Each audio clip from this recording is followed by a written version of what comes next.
பழைய மும்பை இந்தியன்ஸாக இருந்தால் இதுக்கப்புறம் மெம்மேலும் ஜெயிச்சு நேராக குவாலிஃபை ஆயிடுவானுங்க. இந்த மும்பை இந்தியன்ஸ் என்ன பண்ண போகிறானுங்கன்னு தெரியல. இதுக்கு முன்னாடியும் மும்பை இந்தியன்ஸு பல மேட்சுகளை ஸ்டார்டிங்கில் தோற்றுருக்குறானுங்க. அதுக்கப்புறம் நேராக மேலே போய் காட்டின காட்டுகள்லாம் வரலாறு பேசிட்டு தான் இருக்கும். ஆல்ரெடி 4 மேட்ச் தோத்துட்டானுங்க. ஜஸ்பிரீத் பும்ரா இன்னும் ஒரு விக்கெட் கூட எடுக்கலை. சூரியகுமார் யாதவ் ஒன்றுமே பண்ணுறது கிடையாது. ரோஹித் சர்மா வேற இன்ஜுரி. அதுபோக ஹர்திக் பாண்டியாவோட கேப்டன்சி சரியில்லைன்னு சில பல விமர்சனங்கள். இது மட்டும் இல்லாமல் பிச்சுக்குள்ளே ஜஸ்பிரீத் பும்ராவை இப்படி பேசி போட்டான், இப்படி செய்கை காட்டிட்டான், அங்கே ரோஹித் சர்மாவும் ஸ்கையும் வந்து வருத்தப்படுறாங்க அப்படிங்கிறாங்க.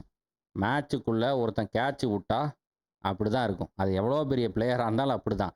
சச்சினே கேட்ச் விட்டாங்க கூட, நான் வந்து சச்சினு என்னையெல்லாம் நீ கேள்வி கேட்கக்கூடாதுன்னு எவனா சொல்லுவானா?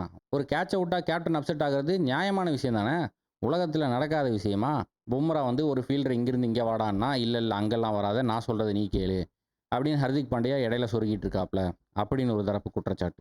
இவங்க எல்லாத்தையும் மேனேஜ் பண்ணுறது ஒரு கடினமான விஷயம்தான். அதுக்காக இவங்க வந்து சட்டையை கிழிச்சு சண்டை போடுறாங்கலாம் சொல்ல முடியாது. சின்ன சின்ன விஷயங்கள் இருக்கிறது நியாயம்தான். ஆனால் ஓவராலாக எல்லாரும் பர்ஃபார்ம் பண்ணாதான் டீம் ஜெயிக்க முடியும். எண்ட் ஆஃப் த டே என்ன மேட்ரு?